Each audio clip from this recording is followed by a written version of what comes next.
Doctor Sreevarma ஆயுள் தரும் ஆயுர்வேதா அறுவை சிகிச்சையில்லா குணம் ஆயுள் கால நிவாரணம். Yesterday courier private limited. Domestic international cargo உங்கள் இல்லம் தேடி வந்து கொரியர் புக்கிங் டெலிவரி செய்து தரப்படும். தலைப்புச் செய்திகள். மாநகராட்சி பணிகள் குறித்து முதலமைச்சர் மு.க. ஸ்டாலின் உயர் அதிகாரிகளுடன் ஆலோசனை. மழைநீர் வடிகால் பணிகளை விரைந்து முடிக்க அறிவுறுத்தல். அன்புமணி சந்திப்பை தவிர்த்த இபிஎஸ் பாமக பிரச்சனைகளை முடித்துவிட்டு வரட்டும் என கூறிவிட்டதாக தகவல். ஆகாஷ் ஏவுகணையை வெற்றிகரமாக மீண்டும் சோதனை செய்தனர் விஞ்ஞானிகள்.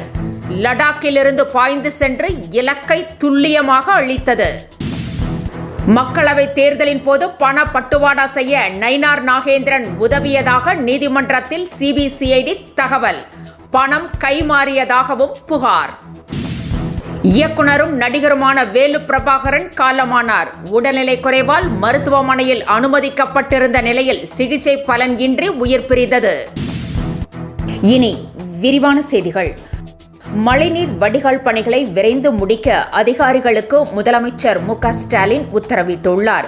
சென்னை தலைமைச் செயலகத்தில் நகராட்சி நிர்வாகம் மற்றும் குடிநீர் வழங்கல் துறை சார்பில் மேற்கொள்ளப்பட்டு வரும் பணிகள் குறித்து முதலமைச்சர் மு.க. ஸ்டாலின் உயர் அதிகாரிகளுடன் ஆலோசனை நடத்தினார்.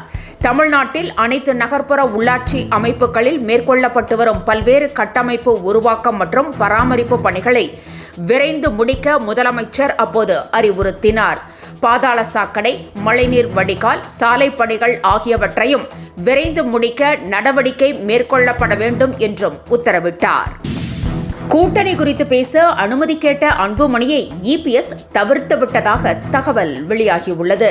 பாமக விவகாரம் குறித்தும் கூட்டணி பற்றியும் பேச இபிஎஸ்ஐ நேரில் சந்திக்க வேண்டும் என அன்புமணி நேரம் கேட்டதாக கூறப்படுகிறது. இது குறித்து மூத்த அமைச்சர்களிடம் தெரிவித்ததாகவும், ஆனால் பாமக விவகாரத்தை முடித்துவிட்டு வரட்டும், அப்புறம் பார்க்கலாம் என இபிஎஸ் கூறிவிட்டதாகவும் தெரிகிறது. அன்புமணி நேரில் சந்தித்தால் விவகாரம் வேறு மாதிரி சென்றுவிடும் என்று இபிஎஸ் கருதியதால் சந்திப்பை தவிர்த்ததாக கூறப்படுகிறது. ஆகாஷ் ஏவுகணையை இந்தியா மீண்டும் வெற்றிகரமாக சோதனை செய்திருக்கிறது.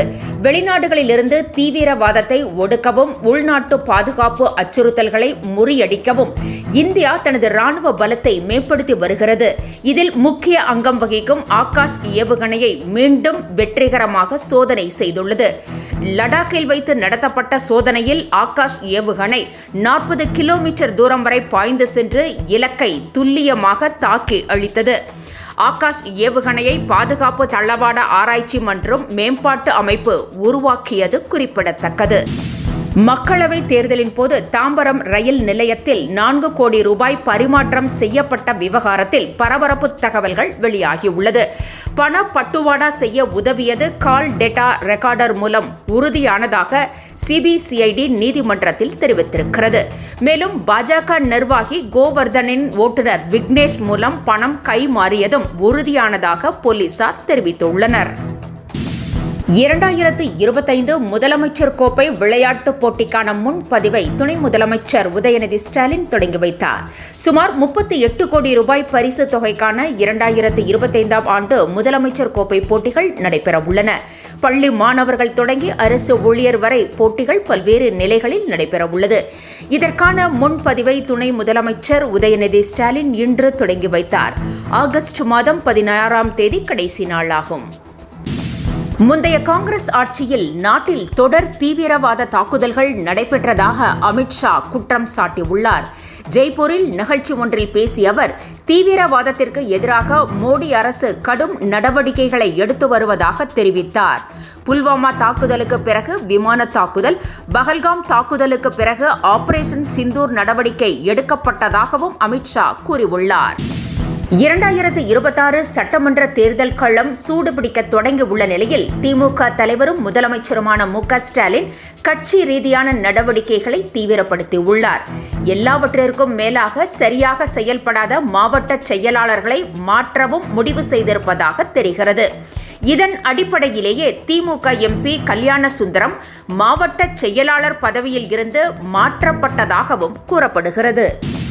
அனுமதி பெறாமல் கட்டப்படும் கட்டடங்களுக்கு சீல் வைக்க கிராம ஊராட்சி நிர்வாக அலுவலர்களுக்கு தமிழக அரசு அதிகாரம் அளித்திருக்கிறது.